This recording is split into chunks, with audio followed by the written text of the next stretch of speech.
Meet Elias. He is sitting in his cozy living room, surrounded by books and the soft glow of a desk lamp. On the surface, everything seems fine, but inside, a storm is brewing. Elias has been feeling overwhelmed lately, though he can't quite pin down why. He stares at his laptop, the cursor blinking like a heartbeat he can't ignore. This is where the cycle often begins for many of us, in the quiet moments of our own homes. We are about to see how Elias navigates the heavy clouds forming in his mind. The room feels smaller than it did an hour ago. Elias leans back, his eyes fixed on a single spot on the wall. He starts to wonder if he's doing enough with his life. One thought leads to another, like a series of falling dominoes. He remembers a small mistake he made at work 3 days ago. Then he thinks about a conversation that didn't go quite right. The atmosphere in the room seems to shift as his internal dialogue grows louder and more critical. Outside, the city lights flicker through the window, but Elias doesn't see them. His focus is entirely inward, trapped in a narrative of what is and should haves. He feels a familiar tightness in his chest, a physical manifestation of his growing anxiety. It is a subtle weight at first, but it gains momentum with every negative thought. He is currently a prisoner of his own perspective, unaware that the key to the cell is already in his hand.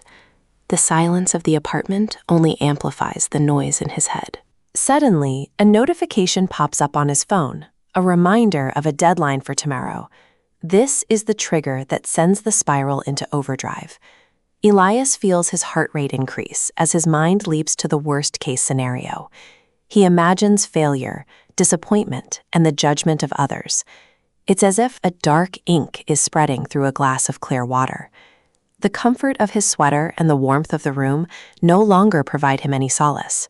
The conflict has reached a boiling point within the confines of his mind. He stands up and begins to pace the small area between the rug and the window. Each step feels heavy, mirroring the weight of his thoughts. He tells himself he can't handle the pressure. He tells himself he isn't good enough. The loop is now self-sustaining, feeding on its own energy. Elias is caught in a mental feedback loop that feels impossible to break. He looks at his reflection in the dark window and barely recognizes the person looking back. He stops by a wooden side table, his hand gripping the edge so hard his knuckles turn white. The negativity is no longer just a thought, it's a physical sensation of being trapped. He feels a sense of impending doom that is completely disproportionate to the actual situation. This is the climax of his internal struggle. He is at a crossroads. Either he lets the darkness consume his night, or he finds a way to flip the switch. The tension in the room is palpable, even though he is alone. Then, Elias remembers a technique he recently read about.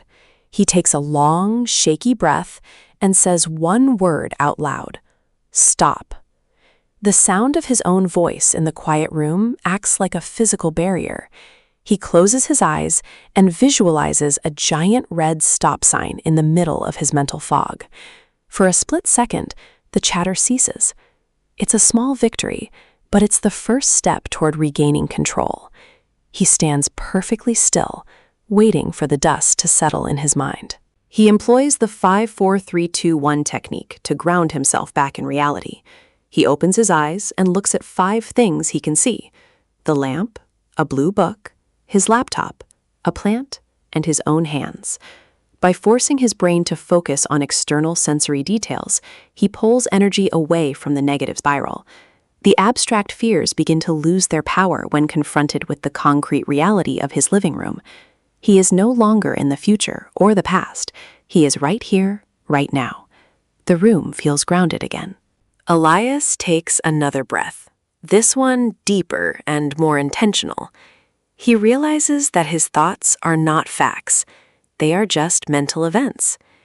He acknowledges the negative thoughts without judging them, then imagines them floating away like clouds.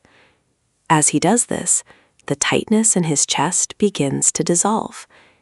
He feels a wave of calm washing over him, replacing the frantic energy of the last few minutes.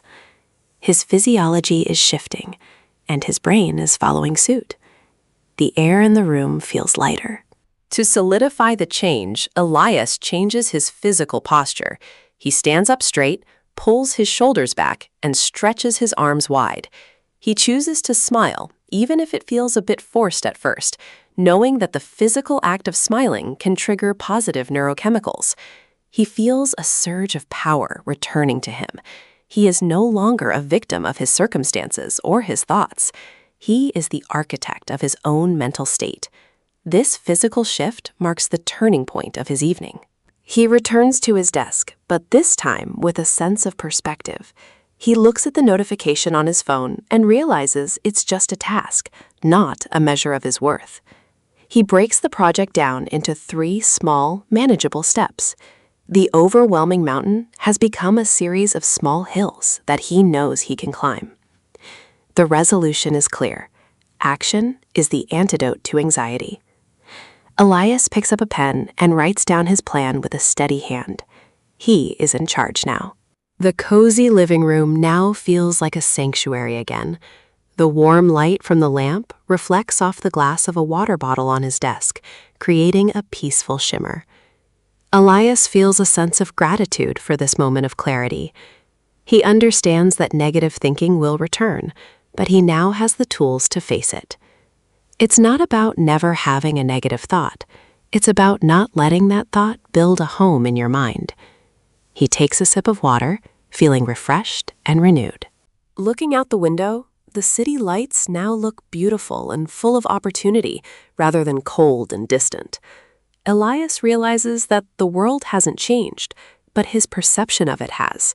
This is the true power of mindset. By interrupting the negative spiral immediately, he saved his entire evening from being lost to stress.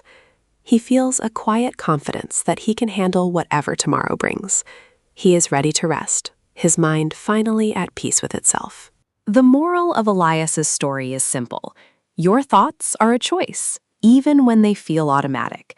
You have the power to say stop, to ground yourself, and to change your focus at any moment. It takes practice, but every time you break the spiral, you get stronger. Remember that you are the observer of your thoughts, not the thoughts themselves. Take a deep breath, find 5 things around you, and reclaim your peace. You are more resilient than you think, and today is proof of that. Thank you for joining Elias on this journey today. If you found these techniques helpful, please give this video a like and subscribe to Nori's Level Up channel for more stories and strategies on mastering your mindset. Comment below with one thing you're grateful for today to start your positive spiral right now. Your journey to a clearer mind starts with a single conscious choice. Until next time, stay mindful, stay positive, and keep moving forward. We'll see you in the next video.